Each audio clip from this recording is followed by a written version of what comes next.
Welcome back, you legends. I'm Dr. Ken. Let's get right into this video. So the stock market today closed down 0.67% on the S&P, 1% down on the NASDAQ, and 0.57% on the Dow Jones.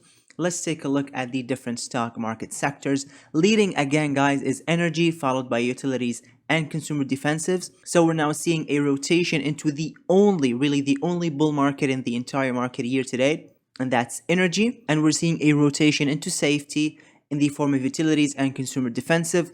And again, we're seeing technology among the biggest losers of the day. Primarily, guys, getting dragged down by those big cap tech companies like Apple and Microsoft, dragging the entire sector down, as well as the darling of the tech sector, the semiconductor index.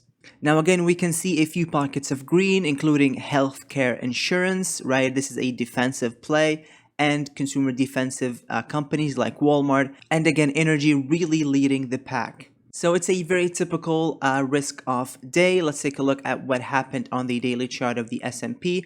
We had this indecision doji candle, right? We opened down, we moved up, right? We gapped down, we moved up, closed that gap, and then got a rejection. This is a bearish candle, guys, because we got the price rejection. In fact, let's take a look at these smaller time frames. Let's take a look at the 1 hour chart.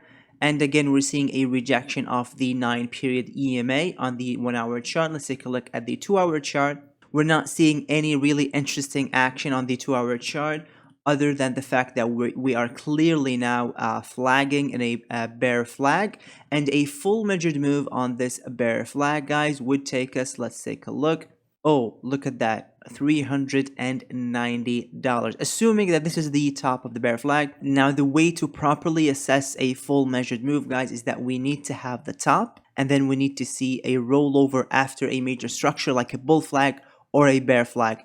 So if this happens to be, in fact, the top of this bear flag, a full measured move would take us deep below the weekly expected move, which is sitting at $394. Now, a reminder, guys, we had a close below the weekly expected move last week. The weekly expected move was sitting at $413. We closed nearly $10 below the weekly expected move yesterday.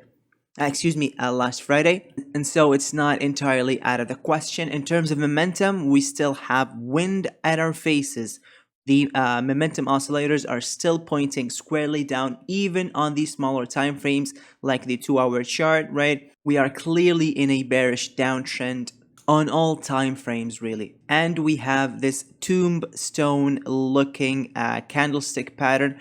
A tombstone candlestick pattern, guys, is when we have a move to the upside forming a green candle, an indecision candle at the top, and then a reversal to the downside, creating what looks like a tombstone formation, right? Now, the lower this red candle gets, the more bearish the candlestick pattern is.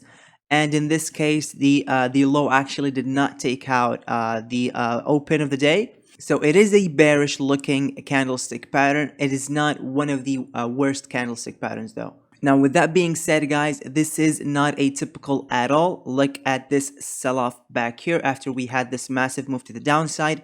We had an indecision candle, right? We gapped down, we moved to the upside, and then we settled in the middle in the form of an indecision candle. And the next day, we saw a gap down and a continuation of the selling. We had somewhat of a similar look right here, gap down, indecision, and the continuation of the sell-off.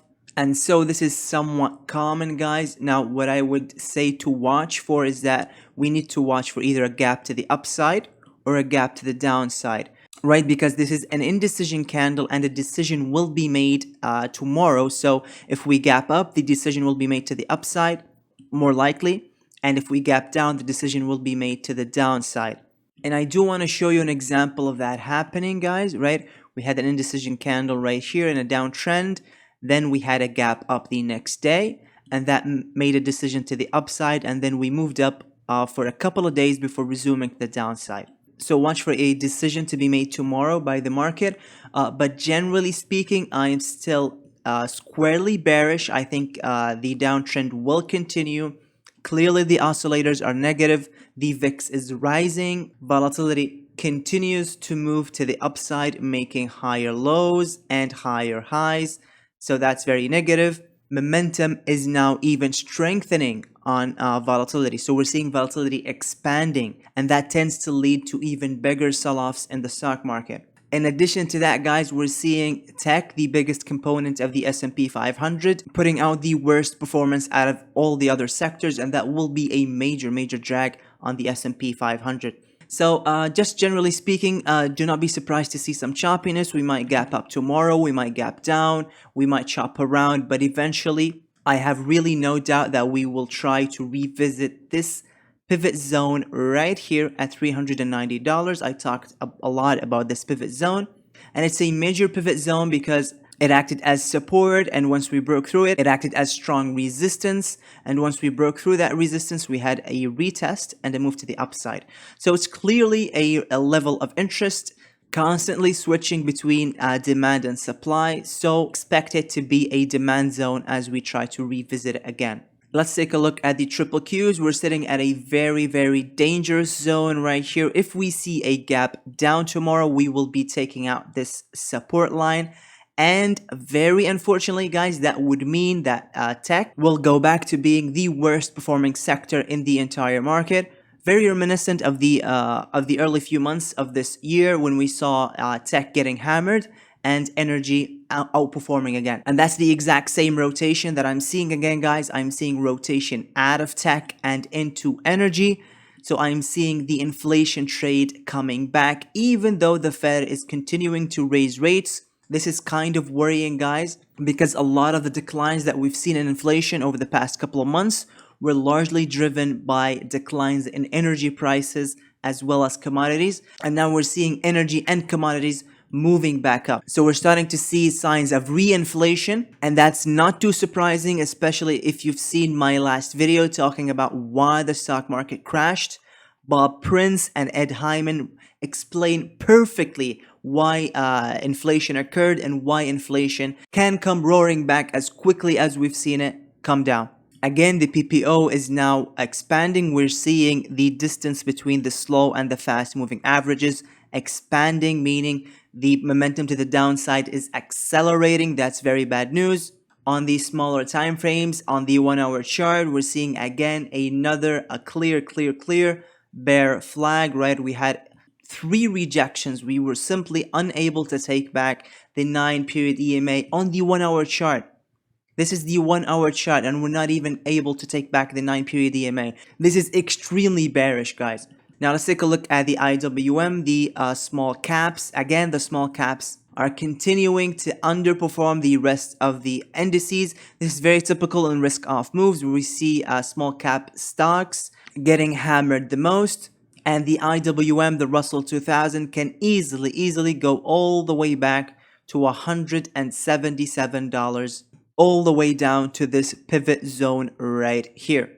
Let's take a look at the HYG, the high yield bonds. I love to take a look at the high yield bonds, guys, because again and again, bond traders have proven to be the smarter traders, especially in comparison to stock traders. And when we start to see divergences, guys, that often leads to reversals to the upside or to the downside, really depending on the type of divergence.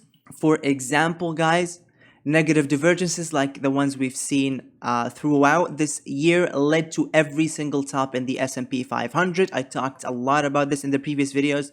And positive divergences like the small divergence that we had right here really helped us catch this small bounce back to the upside.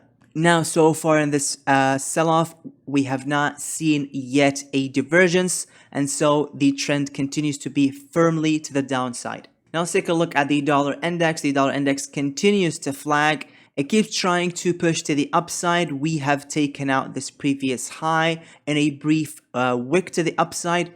We want to see a close, a move up, and a close to the upside. That would trigger another spike in the dollar index and a sell-off in the S&P 500. Let's take a look at gold. Gold, guys, is moving down. It is getting pressured by the move up in the dollar index.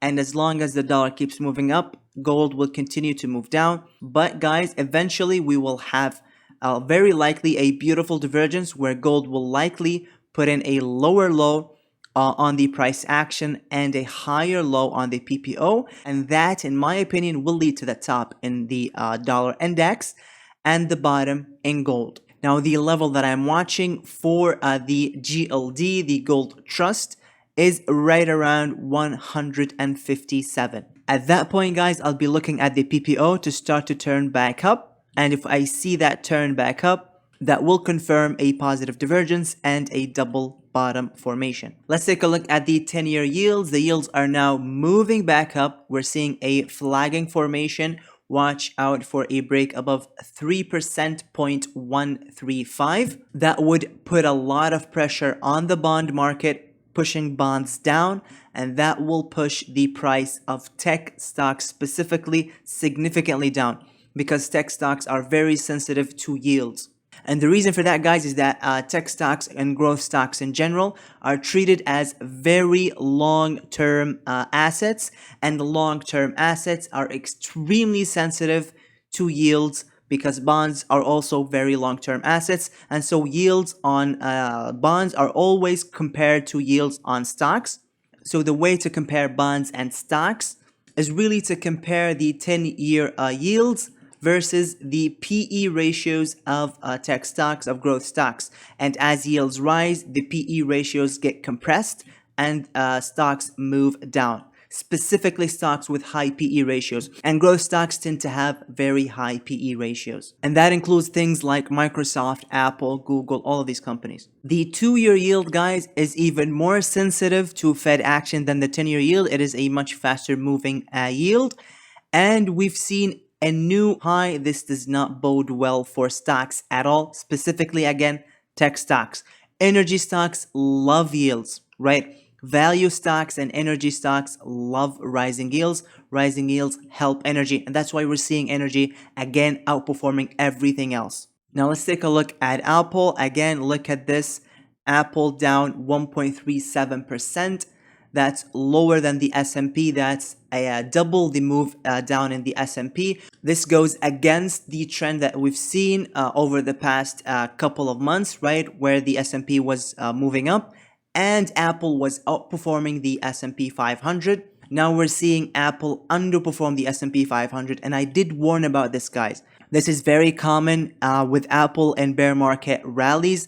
Apple tends to outperform on the way up and underperform on the way down, specifically now as yields are moving up. So unfortunately, all of those traders and investors who've been hiding in Apple as a defensive play will now pay the price. Again, I'm watching for a move all the way down to $150 to revisit this pivot zone that acted as support. And once we broke through it, it acted as resistance and again acted as support once we broke through it again. So it is a clear pivot zone. Let's take a look at Tesla. Again, Tesla is a very high PE ratio stock. It's a very expensive stock. And so it is very sensitive to rates. And as rates continue to rise, Tesla will continue to fall. And I did say over the last couple of trading sessions to watch for a break either below or above the support and resistance lines formed by this bull pennant. This was a bull pennant. Unfortunately, we saw a break to the downside, and that confirmed a reversal back in the trend to the downside. Again, we have wind at our faces and really no real support for Tesla all the way down to $250. So I expect Tesla to move all the way down to $250 and even take out this 50 daily moving average. Now let's take a look at oil. This is official. This looks to me like the official bottom in oil, right? We had a very substantial divergence that I've been talking about for months now, where the PPO has been putting in a divergence, slightly higher lows, as the price of oil has been putting in lower lows. So this was a bullish divergence. And once we saw a break above this neckline of this double bottom formation, it basically confirmed a new bull market in oil. And now we've taken back the 50 daily moving average. Again, this is very bullish for oil and energy stocks. And in fact, we're seeing Exxon Mobil take out this very significant resistance level. Not only did it fill this gap, we've now closed above that gap. And I did talk about this stock a lot because I've been watching this absolutely enormous bull pennant. We did catch this move to the upside as soon as we saw that break. We did catch this move to the upside in the trading group. I alerted everybody and we got into this trade and we made a nice little bit of money. Now, I was actually waiting for a pullback to the 9-period EMA. We did not see that. We saw a breakout without a pullback to the 9-period EMA. So now we're watching the 4-hour chart. And now we're tracking the 4-hour chart, the 9-period EMA on the 4-hour chart, because it looks like Exxon is ready for another face-ripping rally, very similar to the rally that we've seen back here in late May, early June, where Exxon Mobil put in successive new highs. We are now a spitting distance away from the all-time highs for Exxon Mobil at 105. I think we can easily take that out and close the year really anywhere between $110 and $130 on Exxon Mobil. Now again guys, if you're interested in following my trades, I do post every single trade in the Discord trading community in real time, trades, investments, trade ideas and setups and charts and all of that good stuff. It's $20 a month if you want to support me and track my trading activity and my investment activity. That's the best way you can do that. Now another stock that I've been following and I've been really liking is Devon Energy.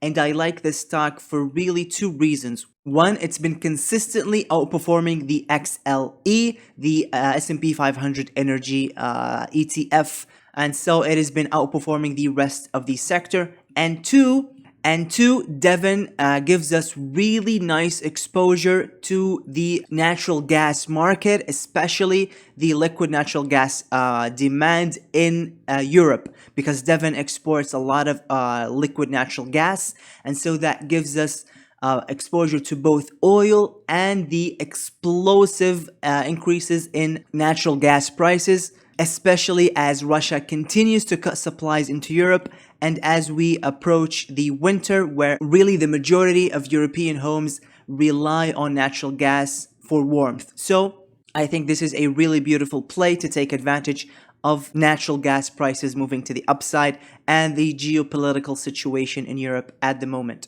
And this is the chart that I wanted to show you guys. This is Devon divided by XLE. And this is one of the most important tricks that every trader should have at his or her disposal and that I teach in my mentorship sessions in the trading community. And it's these ratio charts, guys. This is a very critical development that we've seen where Devon has actually taken out the previous highs in this ratio chart. And we're clearly seeing a continuation of the upward momentum. And again, all of this is driven by the demand in energy in Europe, especially natural gas. So I do like this look. I absolutely love this bullish crossover where the 20 crossed the 50. And we're soon going to have the 50 crossing the 100. And so that's very bullish in my opinion for Devon Energy. And now let's pull out our trusty seasonality chart. Again, I've talked a lot about this in the last couple of weeks, warning about this sell-off coming towards the end of August. Every single midterm year, we've had this significant sell-off towards the end of August, early September. And I've been warning about this since mid-August as we've been putting in new highs. And we are now in the midst of this sell-off. So I expect the sell-off to continue before seeing any meaningful counter-trend rallies. We're going to see another sell-off towards the middle of September and one last sell-off towards the middle of October. We also tend to see massive spikes in volatility in both September and October. So we're going to see a lot of buying opportunities to take advantage of that move later in November, December, that move to the upside, as well as riding this move to the downside through structuring bearish positions like puts and put spreads. I do not like shorting stocks. I never short stocks. I do not like this practice at all. If I'm bearish on a stock, I actually structure my positions through options instead, doing puts and put spreads instead. Now let's take a look at the weekly economic events. Tomorrow, guys, we'll have Tom Barkin speaking, the Richmond Fed president. And we're going to have the Consumer Confidence Index, and we're going to have the job openings data. Wednesday, guys, we have Cleveland Fed President Loretta Mester speaking. She's one of the most hawkish Fed officials. We also have Raphael Bostic, one of the dovish turned hawkish Fed FOMC committee members. Thursday, guys, we have more jobs numbers. most importantly, we have the unit labor cost revision. This is the most important component of inflation alongside shelter costs. Really, it is this number that has been putting a lot of pressure on inflation, because as incomes rise, as people get paid more, as they get bigger paychecks, a lot of that money goes back into spending on more expensive food, energy, shelter, etc. So it feeds back into inflation, unfortunately. And on Friday, we'll have more jobs numbers. We'll have the unemployment rate and the non-farm payrolls, as well as the average hourly earnings. And one other critical figure, the labor force participation rate. Part 2 of why the market crashed is coming, guys. I have a lot of footage that I'm going through and I'm editing, guys. It is taking a lot of time, and it'll be out. Rest assured, the second part will be out. Thank you so much, and I'll catch you in the next one. Bye-bye.